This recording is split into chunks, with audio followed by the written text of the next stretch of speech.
Hello guys, munofara here guys. Nhasi nhauya ndauya nayo panapa ka. Inyaya yavharisa masocial media yose. Yavharisa social media yose nyaya ndauya nayo pano. Nyaya yevabereki vaMoana vari kunetsana. Kuti Moana oigwa kupi nevabereki nehama dzemurume here kana nehama dzemukadzi. Saka pakaipa guys. Saka nyaya ndauya nayo panapa yakamira yakadai. Tirikuti mai vaMoana nababa vaMoana vari kunetsana vanhu tu ava. Ndeupi ari wrong uyezve ndeupi ari right, vari tu. Saka guys, ndoda kuti mutaurewo maonero enyu kuti munozviona sei, ari right ndeupi, baba Moana kana mai Moana. Saka zvandichaita pa guys, ndichakuverengerai macomments andauya nawo panapa, then mobva mazondipawo macomments enyu tosangana kucomment section. Saka apa ndoda kuti kuverengerai macomments andinawo pano ekwandatora nyaya iyi kuti ndeupi ari right ndeupi ari wrong. Comment yekutanga hanzi I think vese cause right now vafurirana kuda kupiwa 5k kubva kumhuri yaJinimbi. Umwe akataura kuti fesi yaamai ine yese yamoda kuziva hazvibvunzwe. Guys, pakaipa.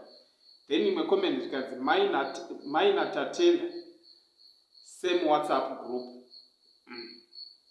Zvikanzi neimwe comment baba kufumura hapwa. Guys, pakaipa. Inyaya yanetsa yavharisa kwese. Then imwe comment zvikanzi rumai guri wrong. Umwe akati mai vacho vari wrong. Umwe akati amai problem. Then imwe comment zvikanzi saka hanzi amai vakasiya vana vachinoita chigara mapiwa atete vane chokwadi here amai avo nhasi mwana wavo nekuti afa ana Jinimbi. Ipai baba mwana ndivo vakarera. Zvakaoma sei kurera mwana musikana chokwadi. Ive imwewo comment. Then umwe ndobva ataura kuti anga achibhenefita nemabasa emwana unongomuona. Zvikanzi noumwe amai vakazungaira ndo vakaurayisa mwana nekuda tunonaka. Vakatovhengezera munhu akuchema akuita madhirama ese aya. Umwe akati amai, umwe akati mai vari wrong. Then imwe comment zvikanzi amai Moana vari wrong havo. Umwe ndobva ataura kuti mudhara ane kodzero yekutora chitunha. Mai vari wrong.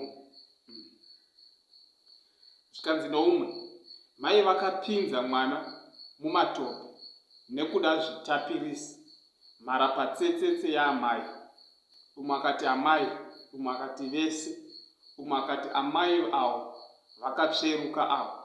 Umwe akati mai ava havasiwo vekusiya mwana here ava shemu.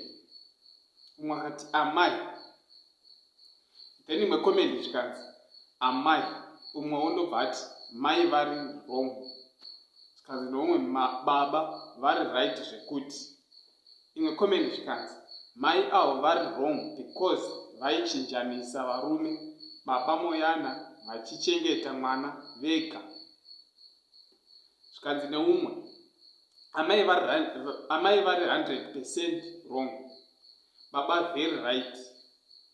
Umwe akati ndomira nababa vakasiya mwana vadyiwa neJoni. Then imwe comment zvikanzi mai vari wrong. Umwe akati baba vari correct, 100% correct. Then umwe ndobva ataura kuti muchawa ari correct. Saka guys, ndo macomments andauya nawo aya.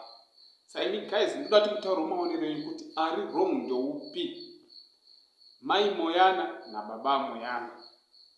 Ndochandangouya nacho guys. Ndichiti thank you kune vese vakasubscribe to this channel. Nevasati vasubscribe ndichiti guys, hapana chekumirira. Like, comment, then sub. Blessed.